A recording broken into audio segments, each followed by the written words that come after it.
Kembali di Sapa Indonesia Pagi, Saudara. Iran melancarkan puluhan serangan udara ke Israel sebagai balasan atas tindakan Israel menyerang konsulat Iran di Suriah yang menewaskan 16 orang.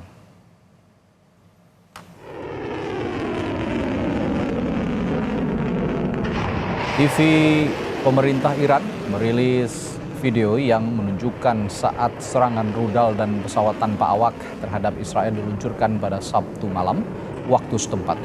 Iran menyebut serangan ini sebagai balasan atas serangan terhadap kompleks konsulat Iran di Damaskus, Suriah pada 1 April lalu. Menurut Iran, Israel bertanggung jawab atas serangan yang menewaskan 2 jenderal penting Iran. عملیات از نظر ما خاتمه یافته است و قصدی بر ادامه این عملیات وجود نداره، اما چنانچه رژیم صهیونیستی اقدامی رو علیه جمهوری اسلامی ایران چه در خاک ما و چه در مراکز متعلق به ما در کشور سوریه یا جای دیگری انجام بده، عملیات بعدی ما بسیار بزرگتر از این انجام خواهد شد. Militer Israel merilis visual yang menunjukkan kerusakan di pangkalan udara yang disebabkan serangan udara Iran Sabtu waktu setempat. Juru bicara militer Israel menyebut pangkalan udara ini tetap beroperasi pasca serangan roket Iran.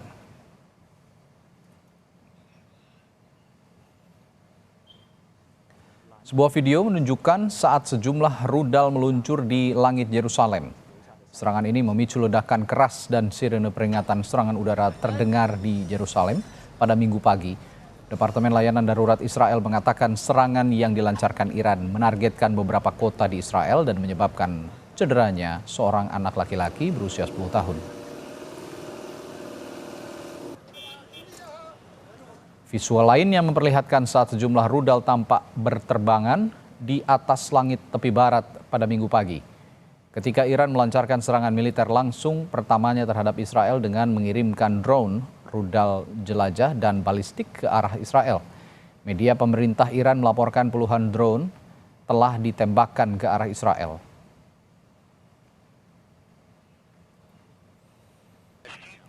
Sementara itu, pemerintah Amerika Serikat lewat juru bicara Dewan Keamanan Nasional, John Kirby, memastikan negaranya tidak akan terlibat dalam perang dengan Iran pasca serangan negara tersebut ke Israel. Kirby mengatakan Amerika menghormati sikap Israel jika akan merespons serangan tersebut, namun Amerika tidak menginginkan perang meluas di kawasan itu. Now, whether and how the Israelis will respond, that's going to be up to them. We understand that and respect that.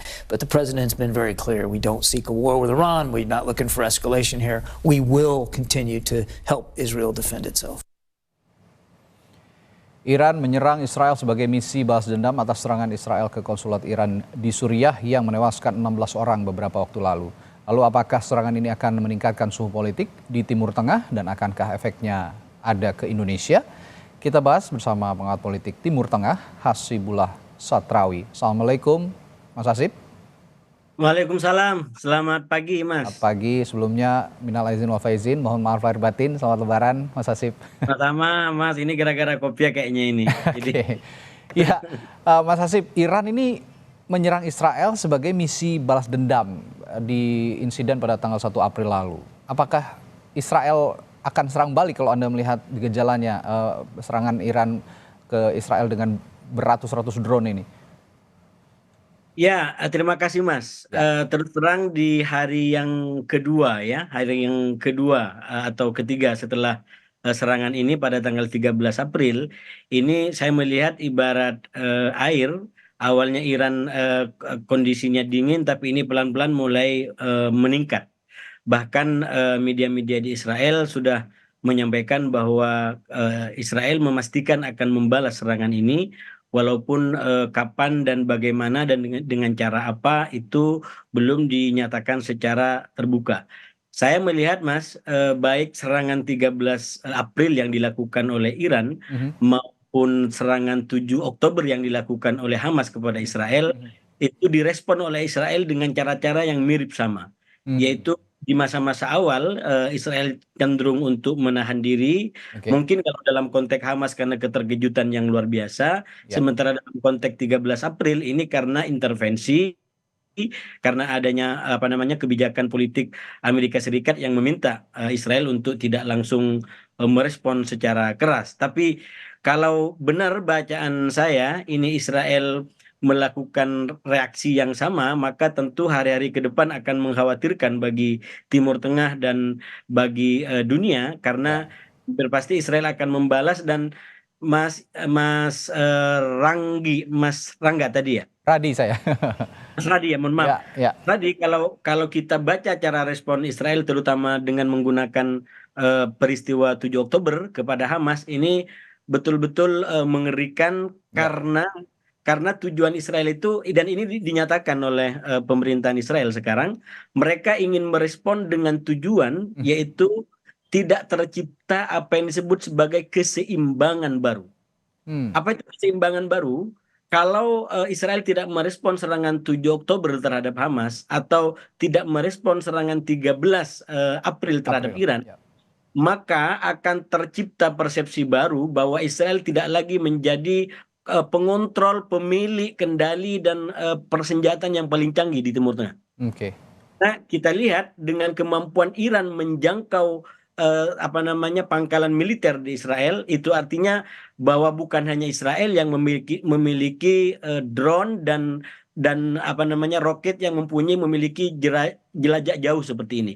Iran juga mempunyai kemampuan yang sama. Nah, serangan 13 April itu apa namanya memecah asumsi publik selama ini yang bertahun-tahun bahwa Israel mempunyai kemampuan senjata serang dan daya bertahan yang luar biasa. Oke. Nah, oleh karena itu, kalau kita melihat merujuk kepada apa yang disampaikan oleh sumber-sumber di Israel, walaupun tidak dinyatakan secara terbuka, maka sangat mungkin Israel melakukan serangan balik ke depan, dan bisa jadi balasannya bisa cukup fatal. Oke. Termasuk sudah mulai muncul kekhawatiran kalau Israel menyerang instalasi nuklir yang dimiliki oleh apa namanya yang dimiliki atau persenjataan yang dimiliki oleh Iran, Mas.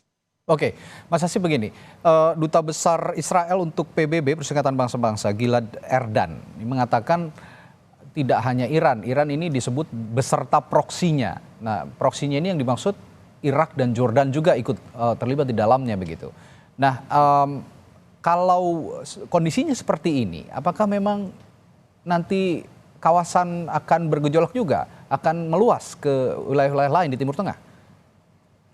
Sebenarnya kalau Irak dengan Yordania secara pengkelompokan selama ini justru dia, terutama Yordania itu dianggap bersekutu dengan Amerika Serikat yang Oke. mungkin juga dengan Israel walaupun tidak dinyatakan secara terbuka. Hmm. Makanya kemarin ketika Iran melakukan serangan itu, Yordania menjadi salah satu pihak yang menangkis, yang turut menggagalkan serangan-serangan Oke. Israel. Nah, oleh karena itu justru serangan Iran 13 April kemarin itu bisa mengungkap peta sekutu.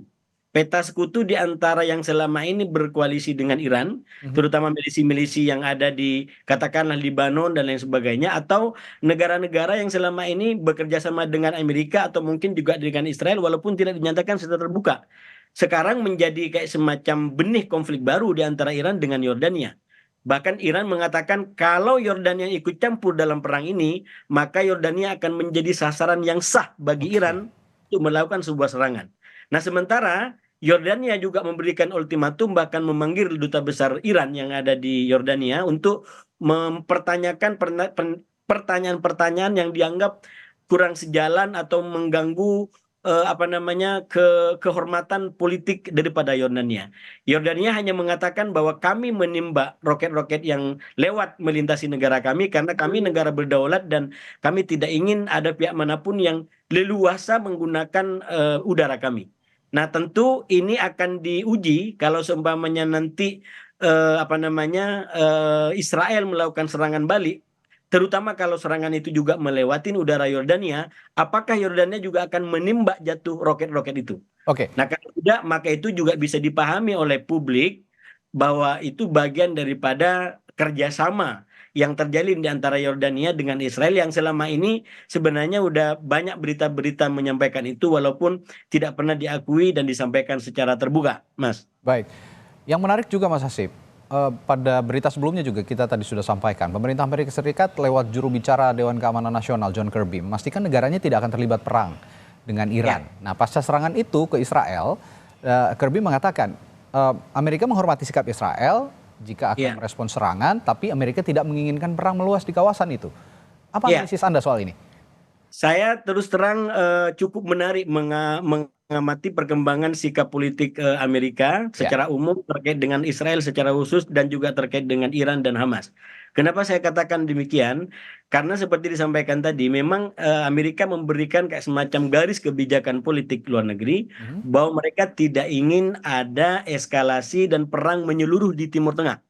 Itu clear disampaikan kepada Israel atau bahkan juga kepada Iran. Nah, oleh karena itu walaupun ada rencana respon atau bahkan Iran sudah merespon, mereka juga tidak ingin dikatakan melanggar garis kebijakan itu. Justru seakan-akan aksi-aksi yang mau diambil termasuk oleh Israel itu alasannya ada dalam konteks biar tidak terjadi eskalasi. Karena itu kami akan melakukan serangan balik agar tidak terjadi eskalasi. Yang ingin saya katakan, Amerika memberikan garis kebijakan tentang politik luar negeri untuk tidak melakukan perang secara terbuka. Nah, saya yakin pasti Amerika mempunyai kepentingan dan alasan nasionalnya masing-masing. Itu kalau cukup bisa kita bahas di sini. Saya minimal mencatatnya dua. Yang pertama, secara nasional sekarang Amerika lagi mau melakukan pemilihan presiden. Ya, election ya. Ya, itu sangat krusial. Bahkan Trump itu sudah sering menyerang Joe Biden dengan mengatakan kalau saya presidennya maka perang Ukraina tidak akan terjadi, perang ini juga tidak akan terjadi. Artinya apa? Ada wibawa politik luar negeri Amerika yang bagi Trump itu bermasalah di eranya Joe Biden ini. Sehingga walaupun mungkin tidak mau, tapi negara-negara tetap berperang dan pada akhirnya sedikit atau banyak mau tidak mau itu mengganggu nama besar dan pengaruh daripada Amerika. Dan yang kedua, kalau saya membaca kenapa Amerika tidak ingin ada perang lebih lanjut di Timur Tengah terutama terkait dengan Iran, karena di Timur Tengah sendiri banyak sekali kepentingan-kepentingan atau bahkan simbol daripada Amerika Serikat, terutama pangkalan-pangkalan militer yang ada di negara-negara Arab Teluk. Itu kalau kemudian dan ini juga udah menjadi ultimatum Iran, kalau Amerika melakukan dan melibatkan diri secara langsung atau tidak, maka simbol-simbol atau tempat-tempat Amerika ini akan menjadi sasaran yang sah bagi Iran untuk melakukan serangan kepada mereka. Ini kalau kita baca alasan-alasan mungkin kenapa kok Amerika bisa memberikan sikap yang istilahnya deeskalasi politik di Timur Tengah. Tapi saya melihat begini, Mas siapa tadi lupa lagi, Mas Radi, mohon maaf, ini akibat puasa baru Lebaran, jadi kita sering lupa Mas Radi. Jadi saya melihatnya begini, Amerika ini terus terang kebijakan politik luar negerinya, terutama mengenai Israel, memang mengalami koreksi atau kecenderungan perubahan yang perlu kita baca ke depan. Saya melihatnya ini mungkin juga terkait dengan apa yang dilakukan Israel di Gaza itu yang sudah pada tahap tidak bisa diterima oleh nilai-nilai Amerika sendiri. Dan ini nyata di dalam sikap-sikap politiknya, misalkan terkait dengan Rafah. Rencana Israel untuk menyerang Rafah itu clear Amerika mengatakan kalau Israel memaksa melakukan itu maka sangat mungkin ada perubahan kebijakan politik luar negeri Amerika terkait dengan Israel. Jadi saya melihat memang ada perubahan yang cukup drastis, walaupun ini saya yakin tidak akan menjadi bersahabat dengan Iran atau menjadi memusuhin Israel. Itu bagi saya ekstremitas politik yang tidak mungkin terjadi dalam konteks politik luar negeri Amerika. Tapi satu hal yang saya apresiasi, Mas, kemudian ini semoga ini bisa ditindaklanjuti ke depan. Semoga dengan ini Amerika betul-betul menjadi penjaga perdamaian dunia dan juga bersama dengan negara-negara anggota tetap Dewan Keamanan PBB daripada hanya menjadi negara yang istilahnya pakai logika like and dislike kemudian bikin koalisi ini musuh ini kawan. Itu kalau menggunakan logika politik dalam negeri itu kan cara politiknya nggak negarawan lah gitu.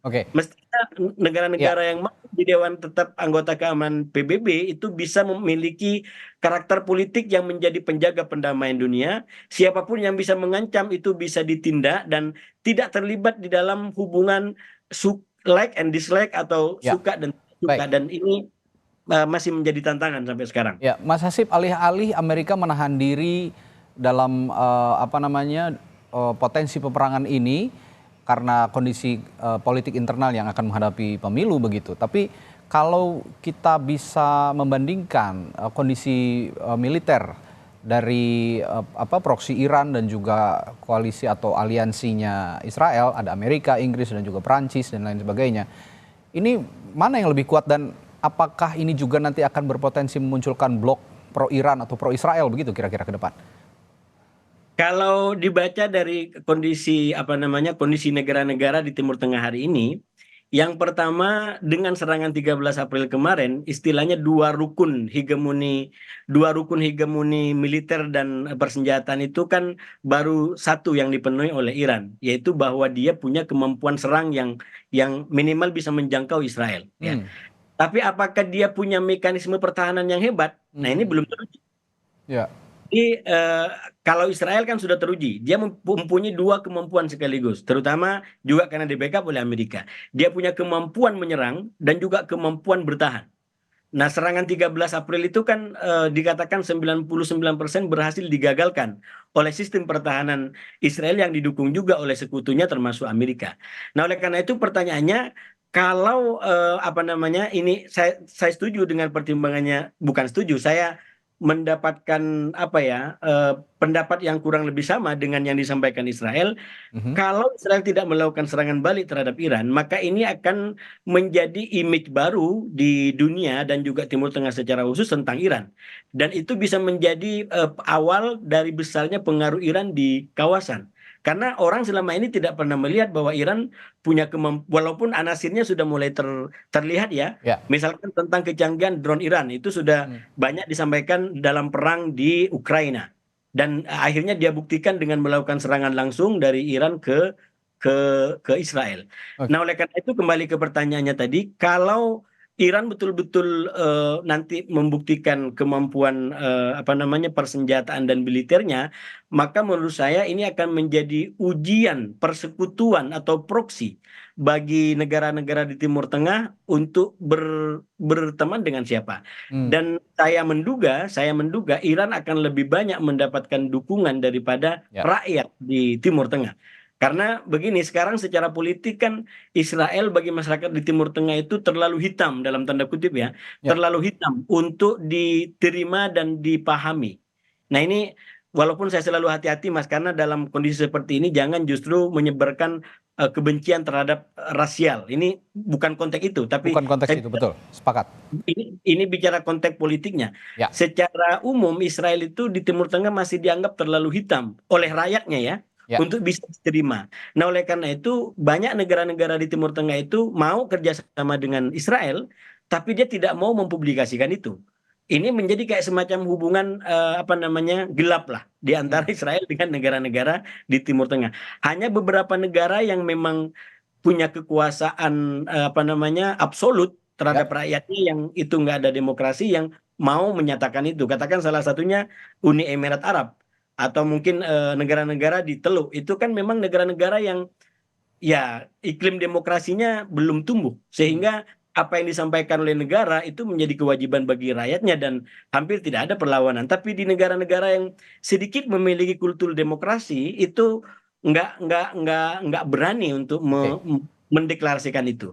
Nah oleh karena itu dugaan saya kalau nanti ini betul-betul Iran terus mumpuni begini, apalagi Israel tidak membalas, dan Iran terus mapan sebagai kekuatan baru di Timur Tengah, maka itu akan membuat nama Iran dan peran Iran akan semakin besar di Timur Tengah termasuk di negara Arab. Walaupun kendala kalau dalam kajian keagamaan disebut sebagai isu sektarianisme, tapi saya yakin itu nanti bisa kita ulas lebih dalam tentang pengaruh itu. Tapi konklusi saya, kalau ini terjadi maka Iran bisa menjadi kayak semacam pahlawan baru.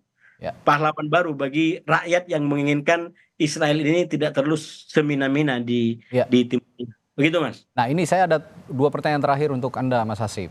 Dalam konteks peperangan ini, apakah insiden Damaskus pada 1 April lalu pada saat Iran diserang begitu konsulatnya oleh Israel, ini juga jadi alasan utama atau memang ada alasan lain seperti misalnya serangan bombardir yang luar biasa Israel terhadap Palestina di jalur Gaza yang sudah memakan banyak korban. Apakah alasan itu juga jadi latar belakang? Dan yang kedua adalah apakah ada efek serangan Iran ke Israel untuk Indonesia? Ya, sebenarnya serangan Israel ke Damaskus itu alasan normatif saja menurut saya. Oke. Jadi alasan normatif untuk apa ya istilahnya menertibkan Israel kalau bahasanya Iran. Ini Ya. kan masalahnya Israel diakui oleh dunia itu melalui berbagai macam keputusan kita bisa sampaikan sudah melakukan kejahatan-kejahatan. Ini koreksi saya terhadap Israel bukan kebencian ya. Saya Ya. mencintai nilai-nilai kemodernan, nilai-nilai toleransi, nilai-nilai pluralisme. Dan kritik saya kepada Israel dengan serangan yang membabi buta terhadap Gaza itu adalah karena menghancurkan nilai-nilai itu. Dan bukan hanya kita yang mengkritik, Amerika sendiri mengkritik Ya. itu, PBB mengkritik itu. Ya.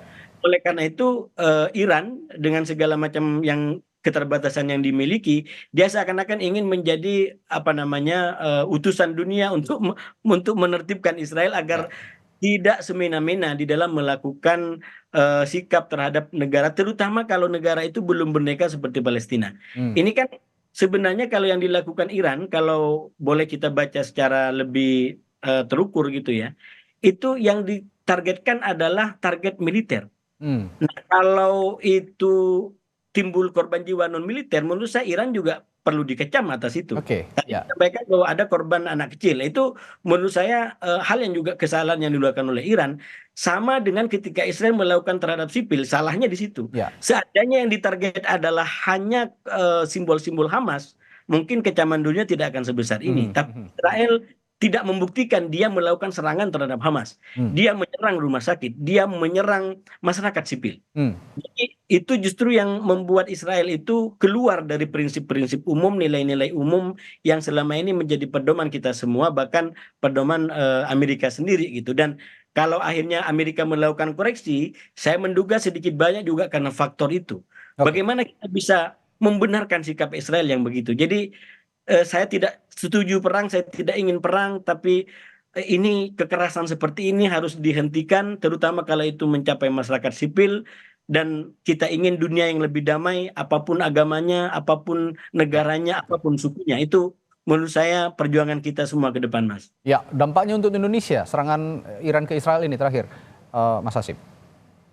Dampaknya kalau menurut saya ini akan lebih terutama secara ekonomi ya. Nah, saya masalahnya tidak ahli tentang ekonomi, terutama mungkin terkait dengan perminyakan, Mas, karena Iran punya cadangan minyak yang cukup besar ya? Ya, punya cadangan cukup besar, terutama karena Iran juga sekarang sudah bekerja sama dengan negara-negara Arab Teluk. Ya, bahkan dengan Arab Saudi yang selama ini berperang, sekarang Iran sudah bekerja sama dengan Qatar, itu sudah dari dulu memang kerja sama. Walaupun kita tahu Teluk hari ini Teluk yang sebenarnya tidak ingin terlalu ideologis dalam memahami mungkin peta politik, dia ingin perkembangan ekonomi gitu. Karena itu walaupun dia kerjasama dengan Iran, dia juga kerjasama dengan Amerika.